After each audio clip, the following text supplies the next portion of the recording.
নমস্কাৰ, মই খামনয়। আজি আমাৰ নামফাকে গাঁৱলৈ কেন্দ্ৰীয় মন্ত্ৰী শ্ৰীযুত সৰ্বানন্দ সোণোৱাল ছাৰ আহিছিল। চাওঁ আহকচোন।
trong hậu này bố mẹ xin mơ tương lại mà này hậu mà hồng mà chung mình giàu phong mơ họ văn đồ hồng hoa kèn rô mong khi cái bơ này học ở giai đoạn hình này ăn hậu được cái u lùi mân này ăn hậu được cái lùi mân hình nàyจะเข้าจะพัฒนาสู่ไปยังส่วนใดจะเข้า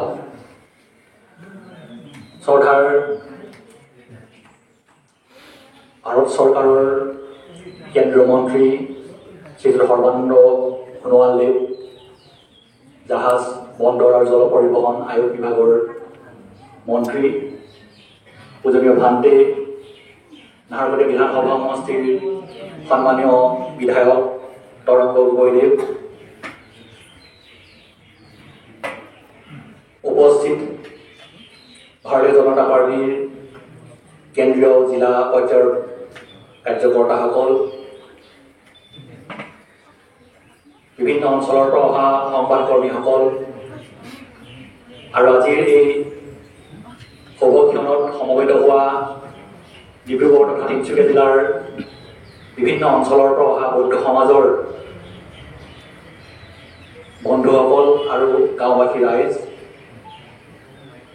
আজি আমি এইখন এটা স্মৰণীয় কৰিব বিচাৰিছোঁ নামফাকে গাঁৱৰ ঐতিহ্যমণ্ডিত বৌদ্ধ বিহাৰ প্ৰাংগণত আমি কেন্দ্ৰীয় মন্ত্ৰী মহোদয়ক আমাৰ পৰম্পৰাগত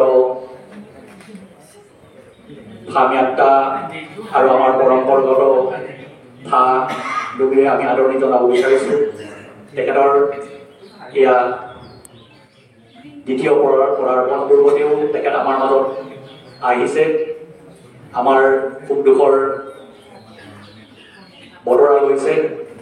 আমি আশা কৰিছোঁ আগন্তুক সময়তো তেখেতক এই ধৰণে আমাৰ মাজত পাম।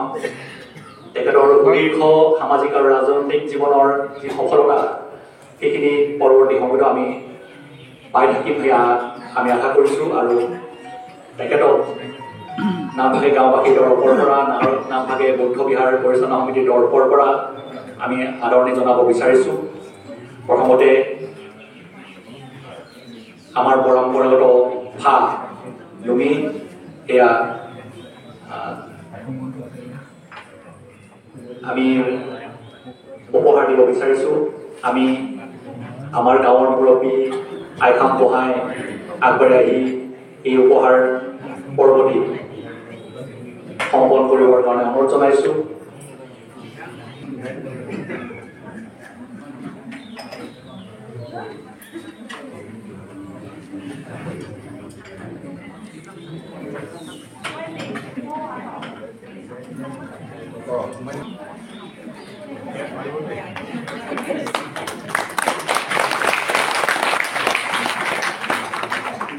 আৰু আমাৰ পৰম্পৰাগত ভাবো আৰু সাম্যাকা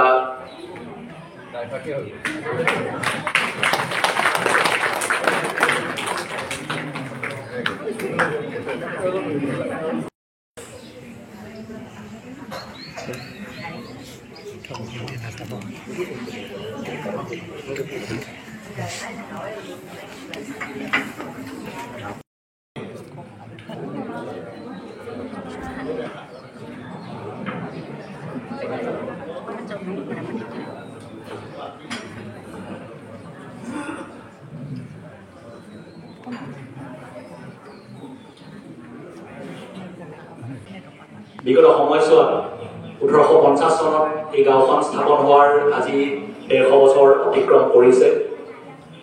এই সময়ছোৱাত বিভিন্ন শুভাকাংক্ষীৰ সহায় সহযোগত আমি এই গাঁওখন এই ধৰণে গঢ় দিছোঁ। বিভিন্ন পৰ্যায়ত বিভিন্ন সময়ত ৰাজনৈতিক নেতাসকল বা সামাজিকভাৱে যিসকল সক্ৰিয় ব্যক্তি সামাজিক ব্যক্তি তেখেতসকলৰ দিহা পৰামৰ্শ তেখেতসকলৰ সহায় সহযোগিতাত আমি এই নামফাকে গাঁওখন এই পৰ্যায়লৈকে আমি গঢ়ি তুলিছোঁ। যিসকল সংবাদ কৰ্মী যিসকল সংবাদ ক্ষেত্ৰৰ লগত জড়িত সাংবাদিক বন্ধু তেখেতসকলেও বিভিন্ন সময়ত আমাৰ এই গাঁওখনৰ বিষয়ে বিভিন্ন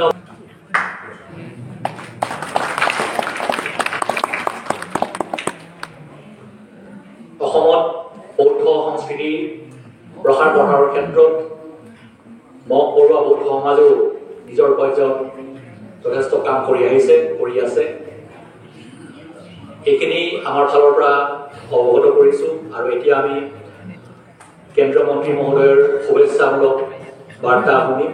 আমি আশা কৰিছোঁ তেখেতৰ এই শুভেচ্ছামূলক বাৰ্তাই আমাক বহুদিনলৈ স্মৃতিত লৈ যাব। আমি আজিৰ এই কামটোৰ কথা স্মৰণ কৰি থাকিবলৈ আমি ভাল পাম। মই মন্ত্ৰী মহোদয়ক তেখেতৰ শুভেচ্ছা বাৰ্তা দিবৰ কাৰণে অনুৰোধ জনাইছোঁ। প্ৰসিদ্ধ নামফাকে বুদ্ধ বিহাৰ সমবেত হোৱা নামফাকে গাঁৱৰ ব্ৰহ্মশ্ৰদ্ধাৰ শ্ৰীমৎ জ্ঞানপাল মহাশয় ডাঙৰীয়া, বিশিষ্ট চিন্তাবিদ, সাংবাদিক, লেখক প্ৰেমথী গোহাঁই ডাঙৰীয়া, গাঁৱৰ মুৰব্বী ব্ৰহ্মশ্ৰদ্ধাৰ গাঁওবুঢ়া, ব্ৰহ্মশ্ৰদ্ধাৰ মহিলাসকল আৰু আজিৰ এই অনুষ্ঠানত মোৰ সৈতে উপস্থিত থকা নাৰকীয়া বিধানসভা সমষ্টিৰ ৰাইজৰ অতি মৰমৰ কঠোৰ পৰিশ্ৰমী ৰাইজৰ স্বাৰ্থে ভূমিকা কাম কৰা জনপ্ৰিয় বিধায়ক তৰংগ গগৈ ডাঙৰীয়া, ব্ৰহ্মশ্ৰদ্ধাৰ মানৱবিজ্ঞান মহাবিদ্যালয়ৰ মাননীয় অধ্যক্ষ জ্যোতিপ্ৰসাদ কোঁৱৰ ডাঙৰীয়া, এই অনুষ্ঠানত উপস্থিত থকা শ্ৰদ্ধা ডি.জি. শ্যাম ফুকন ডাঙৰীয়া, অসীম হাজৰিকা ডাঙৰীয়া, ৰমেন দত্ত ডাঙৰীয়া, ভূপেন গগৈ ডাঙৰীয়া, অমূল্য চাংলৈ ডাঙৰীয়া, জয় জয়তী। আজি নামফাকে গাঁৱৰ সমবেত সমূহ ৰাইজলৈ মই গভীৰ শ্ৰদ্ধা জ্ঞাপন কৰিছোঁ আৰু আপোনালোকৰ ওচৰত মই কৃতজ্ঞতা জ্ঞাপন কৰিছোঁ। আপোনালোকে মোক এই পবিত্ৰ আধ্যাত্মিক স্থানত মহাপ্ৰভু বুদ্ধৰ দেৱৰ চৰণত মূৰ দোৱাবলৈ এটি সুযোগ প্ৰদান কৰিলে আৰু আপোনালোকে আশীৰ্বাদ দিলে আৰু মোৰ দৃঢ় বিশ্বাস এই আশীৰ্বাদ অথলে নাযায়। কাৰণ দেশ বিদেশৰ পৰা যিসকল পৰ্যটক ইয়ালৈকে আহে অধ্যয়নৰ নিমিত্তে, গৱেষণাৰ নিমিত্তে, তেখেতসকলে এই মহাস্থান ভ্ৰমণ কৰি জীৱনত যিটো মানৱীয় শক্তি, মানৱীয় অনুভূতি, বৌদ্ধিক তেখেতসকলৰ শক্তি ইয়াৰ পৰা আয়ত্ত কৰে, আধ্যাত্মিক চেতনা শক্তি লাভ কৰে। ফলত তেখেতসকলৰ জীৱন বিভিন্ন কৰ্মপথাৰত ধন্য হয়। গতিকে মানুহে জীৱনত শান্তি প্ৰাপ্তিৰ বাবে নিশ্চিতভাৱে আধ্যাত্মিক চেতনা শক্তিৰে মানৱীয় অনুভূতিৰে উদ্বুদ্ধ হ'বই লাগিব। এই মহাশক্তি এই পবিত্ৰ বুদ্ধ বিহাৰত বিৰাজমান। আপোনালোকে এই শক্তি আয়ত্ত কৰি ইমান সুন্দৰ এখন সমাজ ইয়াত নিৰ্মাণ কৰিছে। আপোনালোকৰ মুখমণ্ডলবিলাক মই চাই জ্যোতিপ্ৰসাদ মৰম কৰিছোঁ, ইমান সৰল, ইমান মৰম লগা।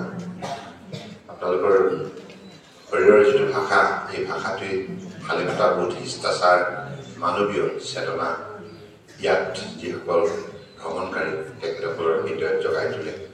গতিকে এইখন গাঁও সদায় এনেধৰণে মহান হৈ থাকক, সুন্দৰ হৈ থাকক, আধ্যাত্মিক চেতনা শক্তিৰে বলিষ্ঠ হৈ থাকক। আৰু আপোনালোকে এই আদৰ্শৰে চুবুৰীয়া গাঁও, চুবুৰীয়া চহৰ, জিলা, ৰাজ্য, ৰাষ্ট্ৰ আৰু পৃথিৱী এনেধৰণে আধ্যাত্মিক চেতনা শক্তি পোহৰ দি যাওক।